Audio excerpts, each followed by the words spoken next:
ಮಂಡ್ಯದ ವೈಷ್ಣವಿ ಸಮುದಾಯ ಭವನದಲ್ಲಿ ಅಖಿಲ ಭಾರತ ಕ್ರೈಸ್ತ ಮಹಾಸಭಾ ಹಾಗೂ ಮಂಡ್ಯ ಡಿಸ್ಟ್ರಿಕ್ಟ್ ಫಾಸ್ಟರ್ ಫೆಲೋಶಿಪ್ ಸಹಯೋಗದಲ್ಲಿ ಜಿಲ್ಲಾಧ್ಯಕ್ಷರಾದ ಹೊಯ್ಸಳಗೌಡರವರ ನೇತೃತ್ವದಲ್ಲಿ ಜನರ ಕ್ಷೇಮಾಭಿವೃದ್ಧಿಗೋಸ್ಕರ 4ನೇ ಸುತ್ತಿನ ಪ್ರಾರ್ಥನೆ ನೆರವೇರಿಸಲಾಯಿತು. ಇದೇ ಸಂದರ್ಭದಲ್ಲಿ ಕಾಂಗ್ರೆಸ್ ಪಕ್ಷದ ಅಲ್ಪಸಂಖ್ಯಾತರ ನಿಗಮದ ಉಪಾಧ್ಯಕ್ಷರಾಗಿ ಆಯ್ಕೆಯಾದ ಹೊಯ್ಸಳಗೌಡರವರನ್ನು ಅಖಿಲ ಭಾರತ ಕ್ರೈಸ್ತ ಮಹಾಸಭಾ ಮಂಡ್ಯ ಘಟಕ ಹಾಗೂ ಮಹಿಳಾ ಘಟಕ ವತಿಯಿಂದ ಸನ್ಮಾನಿಸಿ ಅಭಿನಂದಿಸಲಾಯಿತು.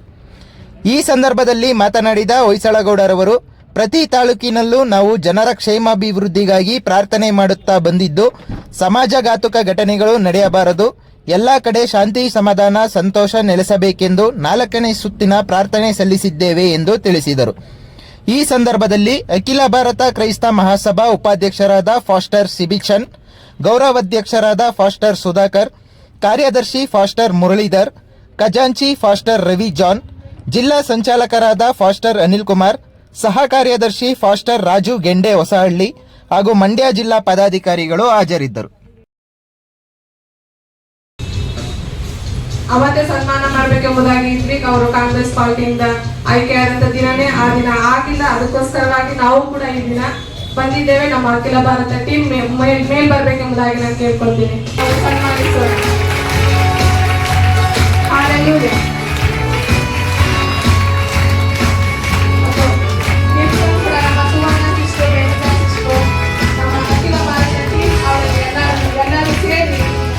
ಕೊಡಬೇಕೆಂಬುದಾಗಿ ಕೂಡ ನಾನು ಈ ಸಂದರ್ಭದಲ್ಲಿ ಕೇಳಿಕೊಳ್ಳುತ್ತೇನೆ.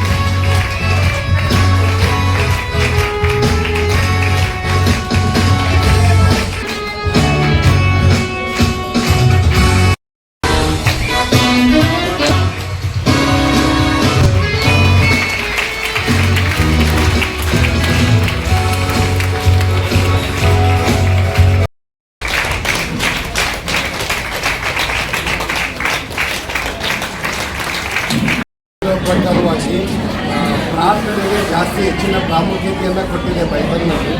ಎಲ್ಲರಿಗೋಸ್ಕರ ಪ್ರಾರ್ಥನೆ ಮಾಡಿರಿ, ಎಲ್ಲ ಜನಾಂಗಕ್ಕೋಸ್ಕರ ಪ್ರಾರ್ಥನೆ ಮಾಡಿರಿ.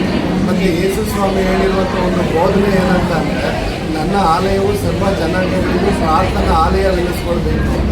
ಅದರಿಂದ ಅನೇಕ ಕಾರ್ಯಗಳು ಈ ಲೋಕದಲ್ಲಿ ಬದಲಾಗಬೇಕು ಅಂದರೆ ಪ್ರಾರ್ಥನೆಯೇ ಮುಖ್ಯ. ದೇವರಲ್ಲಿ ಪ್ರಾರ್ಥನೆ ಮಾಡೋದಕ್ಕೇ ಮುಖ್ಯ. ಅದರಿಂದ ನಾವು ಏನು ಮಾಡ್ತಾ ಇದ್ದೀವಿ, ಮಂಡ್ಯ ಜಿಲ್ಲೆಯಲ್ಲಿ ಅಖಿಲ ಭಾರತ ಕ್ರೈಸ್ತ ಮಹಾಸಭಾದ ವತಿಯಿಂದ ಮತ್ತು ಮಂಡ್ಯ ಡಿಸ್ಟ್ರಿಕ್ಟ್ ಫಾಸ್ಟರ್ ಫೆಲೋಶಿಪ್ ಸಹಯೋಗದೊಂದಿಗೆ ನಾವು ಎಲ್ಲ ತಾಲೂಕು ವೈಸು ನಾವು ಪ್ರಾರ್ಥನೆ ಮಾಡ್ತಾ ಬರ್ತೀವಿ.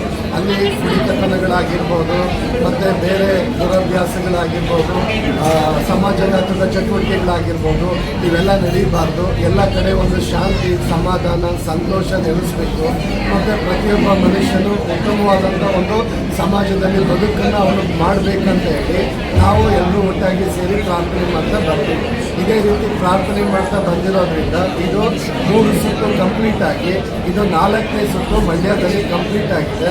ನೆಕ್ಸ್ಟು 5ನೇ ಸುತ್ತೂ ಸಹ ನಾವು ಪ್ರಾರಂಭ ಮಾಡ್ತೀವಿ. ಹೀಗೆ ನಾವು ಎಲ್ಲ ಮಂಡ್ಯ ಜಿಲ್ಲೆಯಲ್ಲಿ ಒಂದು ಸುಭಿಕ್ಷ ಬರಲಿ, ಒಂದು ಒಳ್ಳೆಯ ಒಂದು ವಾತಾವರಣ ಬರಲಿ, ಜನರು ಆಶೀರ್ವಾದವಾಗಿ ದೇವ್ರ ಕೃಪೆಯಿಂದ ಒಳ್ಳೆಯ ಒಂದು ಬದುಕನ್ನು ಜೀವಿಸ್ಲಿ ಅಂತ ಹೇಳಿ ಈ ರೀತಿ ಪ್ರಾರ್ಥನೆ ಮಾಡ್ಕೊಂಡು ಬರ್ತಾ ಇರುವಂಥದ್ದು ನಮ್ಮ ಒಂದು ಪದ್ಧತಿಯಾಗಿದೆ.